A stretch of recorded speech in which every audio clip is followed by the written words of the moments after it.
For nearly 125 years, Main Street Station has stood as one of Richmond's most distinctive landmarks.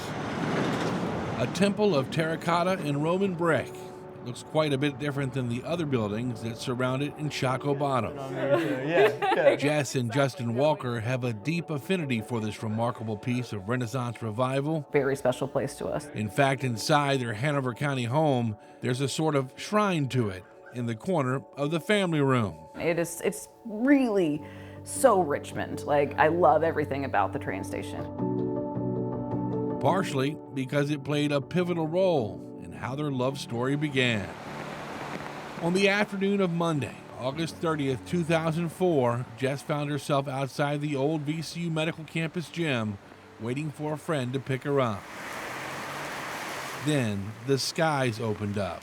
So Justin, who had walked out of the gym at about the same time, made an offer Jess couldn't refuse. It's like, my car's right here. I'm happy to give you a ride home. So I was like, okay, maybe he's hitting on me, but whatever. I'm gonna take the ride. I didn't want to wait any longer. It was raining. The two knew each other a little. They had just met a few days prior at the orientation for VCU's pharmacy school. What they could not have known at the time was that the rain would turn into something climatologists estimate to be a 1,000-year weather event. As the remnants of Hurricane Gaston dragged their feet above Richmond, a foot or more of rain dropped in some places in just a few hours. In the low-lying Shockoe Bottom, the flooding hit like a freight train.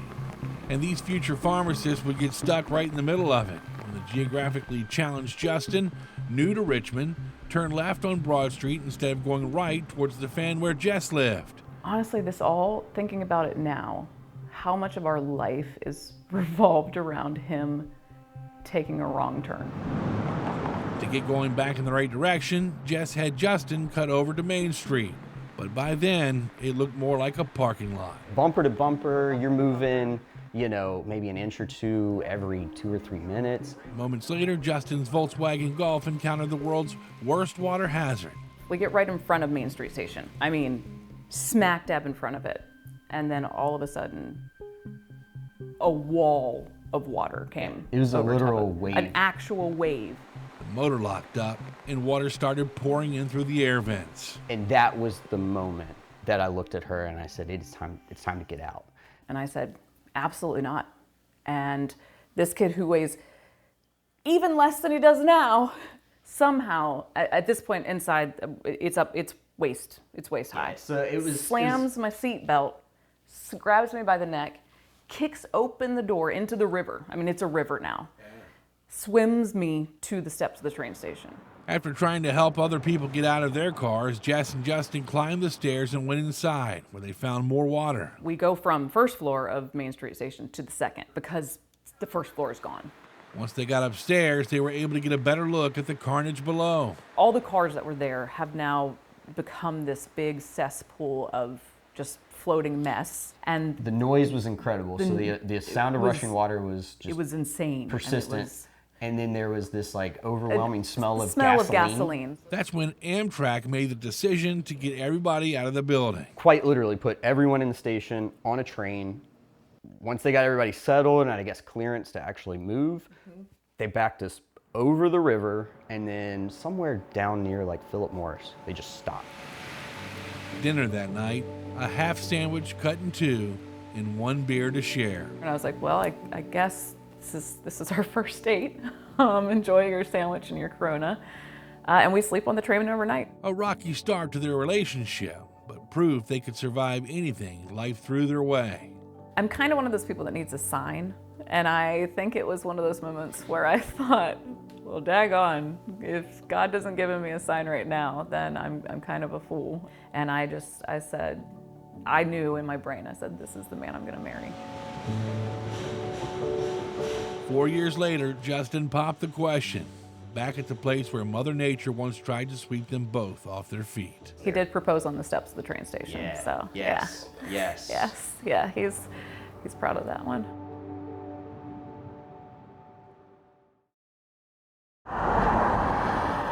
In the heart of South Richmond's business district, this KFC Taco Bell hybrid serves a steady stream Appreciate it. of hungry customers. You can dine in Thank you. or take out. You like to try our 90 combo? The only option not on the menu is delivery, usually. It's anywhere between 2 to 3 times a week. Brianni Jackson is a regular there. The only thing that changes is whether or not she's going to get beef, chicken, or steak. An in-home nurse, she often stops by to pick up lunch for a lady she takes care of. Such was the case back on April 30th. My patient asked if I would go and run and get her something to eat. She wanted Taco Bell. Right after she placed the order, Brianni was overcome by stomach cramps, so she ran to the restroom. A few minutes later, she came out, but then almost immediately. It's like the pain hit me once again. I went back in the bathroom, and this time when I sat down, there was no standing back up. That's when things got scary. I looked down and I was like, that's when I realized I was still bleeding even more. In a panic, she called her husband, who works at VCU Medical Center. She's crying, she's breathing heavy. So immediately I'm like, babe, what's wrong? And she's like, how fast can you get to me? So I'm like, oh God. Jamars Jackson put his phone on speaker and began racing out of the hospital when something stopped him dead in his tracks. I'm running past the Panera Bread, and then I hear her just let out this gut-wrenching scream. Then a terrifying moment of silence. I'm still panicking. I'm like, babe, say something. And then she's like, oh my God. I'm like, what's wrong? What happened? She was like, I just had a baby. And I was like, you did what? A complete shock because neither one had any idea that Brianni had been pregnant. And I was like, okay, no, there's no way. I picked her up, I wrapped her in my shirt. She hadn't let out a cry or anything yet. Then her motherly instinct kicked in. That's when I realized that the umbilical cord was still wrapped around her throat. I unwrapped the umbilical cord. As I unwrapped the last one, she took a deep breath and he heard her holler for the first time. Jamar, still on the phone, had just one question. Boy or girl? I was like, it's a girl. Hang up and call 911. And next thing I know, I was hearing a dial tone. Down the hall, the restaurant's employees had no clue that Brianni had just given birth. So at no point did you hear screaming or anything like that? No screaming, no nothing. And next thing I know, the ambulance and firemen are walking in the door. Mother and child were rushed to the hospital, and when they arrived, a proud papa was waiting. To see him as soon as they opened them back doors was definitely everything that I needed at that moment. I'm still in shock. And I still but to be honest, it still couldn't have come at a better time. That's because for the previous 10 months, the couple had been in mourning. Now, Chesterfield police are investigating a fatal crash. It's a lot of damage to the car, specifically where that child was seated. An infant passenger in that Toyota, now identified as Jair Jackson, died at the scene. Crime Insider sources say he was just 9 months old.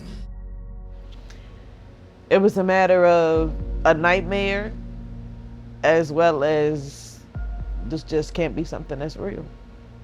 Last June, the Jacksons' infant son was killed in a crash near the intersection of Hull Street Road and Skin Quarter Lane. Brianni was behind the wheel when her car struck a pickup truck and camper that had pulled off onto the shoulder. To know that I lost my son doing something that I do on a daily basis was the worst thing ever. Police initially charged her with 2 misdemeanors.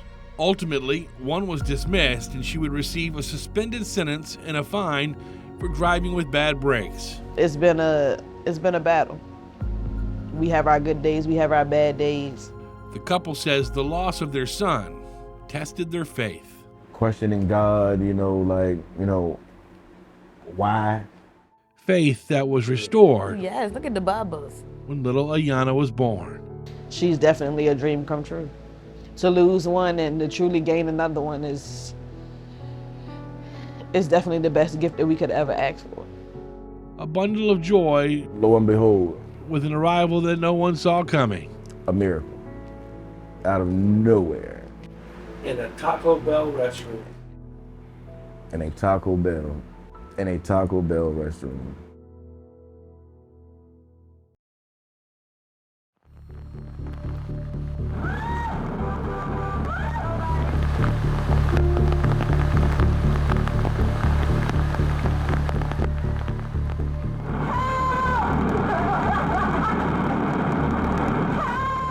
It was one of the most riveting pieces of video to surface in the aftermath of Gaston.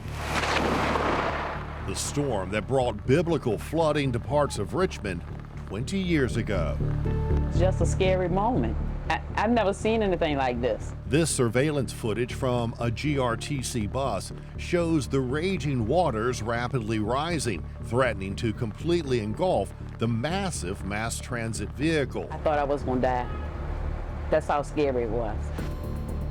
How ironic then that this bus driver and her passengers were able to save a life while they themselves were staring death in the face. In the back of a Petersburg coffee shop, God, look at that. Joanna Korkos gets a front row seat There was a Mini Cooper that floated by, a backhoe that floated by. That's my car. to a white knuckle trip down memory lane. That is an incredibly dangerous situation that I was in that I did not realize was as dangerous as it was. Had no idea. It all started the afternoon of August 30th, 2004. Joanna, then a 24-year-old VCU student, had just left the campus bookstore on Broad Street and was headed home to Prince George County in her new car. Joanna didn't get very far. The rain was deafening. Like, you could not hear yourself think. It was so loud because it was coming down so hard. The remnants of the former hurricane had stalled above the city, bringing the traffic below to a standstill. You know, I moved a block in an hour. Like, there was nowhere for people to go. Everything was just stopped. That's when the downpour turned into a deluge. Then the water really just started rushing and came out from nowhere.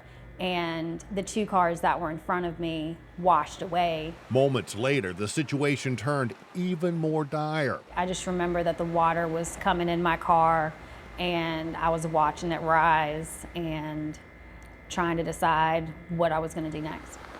The two things that happened next probably kept Joanna from drowning.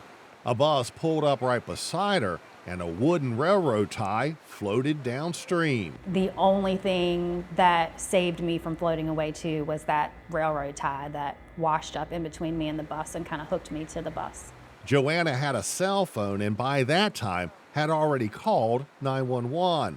When the water reached her knees, the dispatcher told her to get out of the car. So it was very Dukes of Hazzard style, climbing out the window, climbing across the hood. The 911 operator had already contacted the bus driver, telling her to prepare for Joanna to come aboard. There was a passenger on the bus that helped open the window and lent me their hand to help pull me into the bus.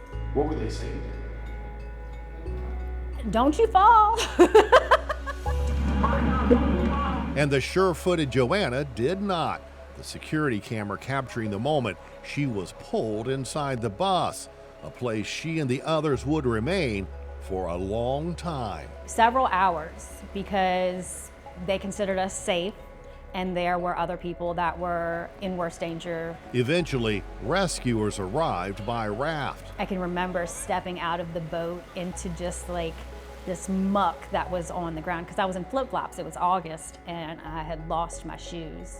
But the guy at the pizza place right there at 18th and Main took me into his shop. I bought the fire department a pizza and he took me into his shop, washed my feet off, gave me 2 plastic bags and 2 rubber bands to wrap around my feet. But Joanna still had to get home, which she did thanks to the kindness of that stranger she had just met. The pizza guy ended up, he knew his way around the city and he literally drove all the way from Richmond up and around the city and took me all the way home to Prince George that night. The people on the bus, a railroad tie, and a pizza guy. Those are the things Joanna says helped to deliver her from disaster that August night. I will never forget that, ever. An experience she still can't believe she survived. Looking back, I should have been scared, and I probably was a little bit, but 24-year-olds usually think they're pretty invincible and, oh, it's gonna be fine. I definitely had my mama's prayers around me that night for sure.